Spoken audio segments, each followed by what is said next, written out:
আসসালামু আলাইকুম। শানুস mini world থেকে আমি শানু ঢাকা থেকে বলছি। যে যেখান থেকে আমার ভিডিও দেখছেন আশা করি সবাই অনেক বেশি ভালো আছেন। আমিও আলহামদুলিল্লাহ খুব ভালো আছি। যারা ভিডিও দেখা শুরু করেছেন শুরুতেই একটা লাইক দিয়ে দিবেন প্লিজ। আজকে আপনাদের সাথে এমন একটা ঘটনা শেয়ার করব যেই ঘটনাটা আমরা সবাই শুনেছি। এই ঘটনা না শুনলেও এই ধরনের ঘটনা আমরা শুনেছি। আমরা রহিম রুব্বানের গল্প বা কথা সবাই কিন্তু শুনেছি।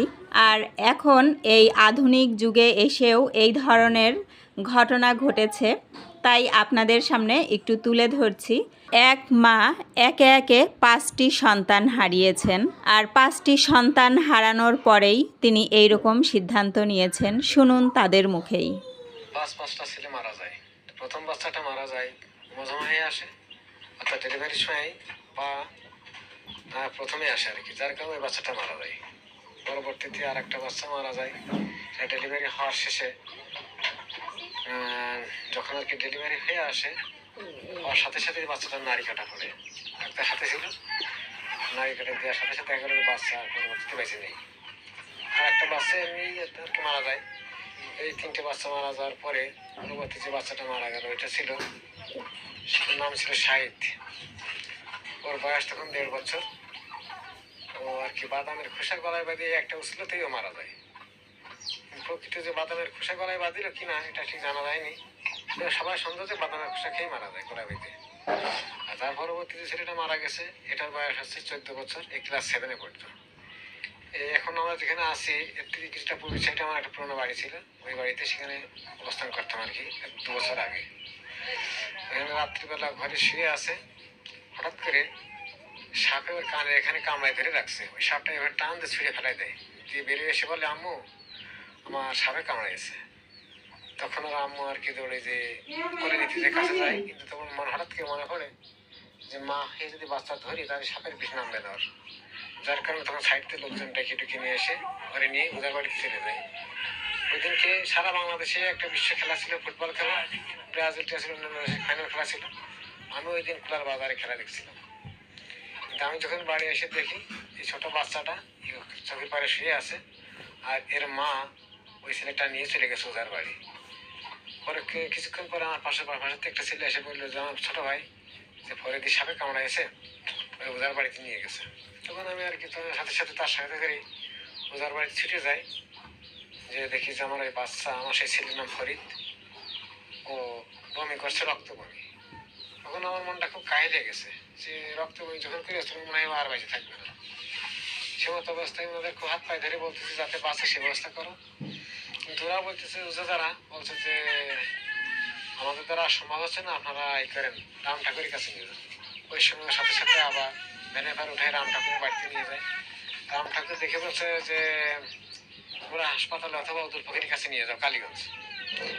সে সময় আমরা আবার গাড়িতে করে উদুল ফকির ওখানে নিয়ে যাই, কালীগঞ্জ হাসপাতালে নিয়ে যাই, ওখানে ইঞ্জেকশন করে ওষুধ খাওয়ানো হয়। কিছুক্ষণ পরে হাসপাতাল থেকে মারা যায়, এবং ওই মারা যাওয়ার সময় এই যে আমার বৌমা হয়েছে এই বৌমাই সাথে ছিল, এবং তারপরে পরে আমার ওই ফরিদের মৃত্যুবরণ হয়। 5টা সন্তান মারা যাওয়ার পরে কোনো বাবা মা কিন্তু ঠিক থাকতে পারে না। একটা সন্তান হারানোর যে কি বেদনা, যে মা তার সন্তান হারিয়েছে শুধু সেই বুঝতে পারে। আর ওনারা যে 4 মাসের বাচ্চাকে বিয়ে দিয়েছেন, বাচ্চার যে মা তার তো এই ইচ্ছাটা ছিলই, সে আগের থেকে বলেছিল যে এরকম বাচ্চাকে বিয়ে দিব। আর তার পাশের যে খালা, সে খালা কিন্তু স্বপ্ন দেখেছিলেন যে বাচ্চাকে বিয়ে দিলে তাকে বাঁচানো যাবে। আমার 5টা ছেলে মারা গেছে যাওয়ার পরে এই সন্তান যখন পেটে এসে তখন আমি মনে মনে একটা মন্তব্য করেছি বা আশাই করেছি যে আমার যদি একটা ছেলে সন্তান দেয় তাহলে আমি এবার কারোর সাথে বিবাহ দিয়ে রাখবো বা ওই মেয়ের সাথে বিয়ে দেব। আমি নিজে নিজে এই মন্তব্য করেছি।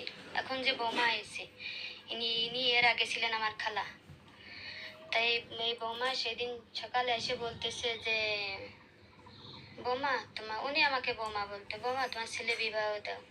আমি ছেলে বিয়ে দেবো, তুমি রাজি হও? তা বললো না, তুমি তোমার ছেলে বিয়ে দাও। তা আমি তখন বললাম যে খালা আমি ছেলে বিয়ে দিতে পারি, তুমি যদি রাজি হও তাহলে আমি ছেলে বিবাহ দেব। তখন উনি আর কি বললো যে ছেলে যদি বিবাহ না দাও অসুবিধে হবে। আমি বলে গেলাম, তা তুমি তারপরে যে বলো। তারপরে এই কথা বলার পরে তো আমি তখন ওনাকে আঁকড়ায় ধরলাম যে আপনি যদি রাজি হন তাহলে আমি ছেলে বিয়ে দেবো, আর আপনি যদি রাজি না হন তো আমি ছেলে বিয়ে কোথায় দেবো। তা খালা, আমি পেটে থাকতে আমি আপনাকে খুব ভালোবাসিছি, তা ছেলে আপনি আমার বৌমা হবেন। তা উনি ওই সময় বলার পরে উনি রাজি হয়ে গেলেন। আমি 6টা ছেলের মা, এখন আমার আমার বুকে একটা ছেলে আপাতত দেখতেছেন। তো এই সন্তানের বিয়ে দেওয়া কি বা অন্য কিছু করা সবকিছুই আমার জন্য, জানেন। আমি, কেউ বলতেছে ভালো, কেউ বলতেছে খারাপ, কিন্তু ছেলের মঙ্গলের জন্য আমি সব কিছু বহন করতেছি। ছেলেকে কান ফুটাইছি, ছেলের বিক্রি করে দিছি, শেষ সম্বল ছেলেকে বিয়েও দিয়ে দিছি। তাই আপনাদের কাছে আমার এইটুকু আশীর্বাদ যে আপনারা সবাই দোয়া করবেন যেন আমি আমার মৃত্যুর আগ পর্যন্ত যেন আমার ওই সন্তান আমার বাকি থাকে। বাচ্চার মা তার সেই খালার সাথেই তার এই বাচ্চাটাকে বিয়ে দিয়েছিলেন। তার খালা তো এখন তার বৌমা হয়, তার সেই বৌমা তার ছেলেকে কিন্তু খুব আদর যত্ন করেন, মানে দেখাশোনা করেন আর কি। আপনারা দেখতেই পাচ্ছেন ভিডিওতে।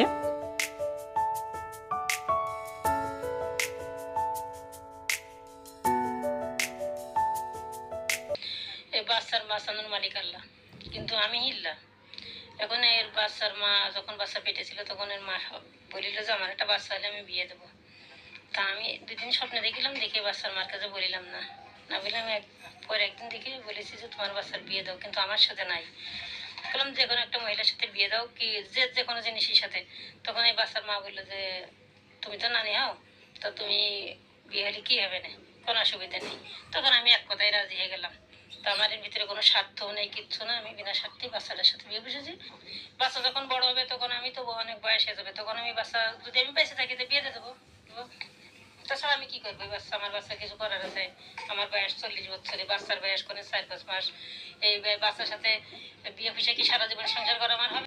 ছোটবেলায় অনেক সময় গল্প শুনেছি যে কারোর পরপর 2-3টা বাচ্চা মারা গেলে অনেকে এই ধরনের কাজ করেন, কারোর সাথে বিয়ে দেয়া অথবা কান ফোঁটা করে দেয়া, একদম মানে যেদিন হয় আর কি বাচ্চাটা সেদিন থেকেই আরও কত কিছু করে থাকে মানুষ। আসলে যার সমস্যা সেই কিন্তু বোঝে, দূর থেকে তো আমরা কেউ কিছু বুঝতে পারবো না।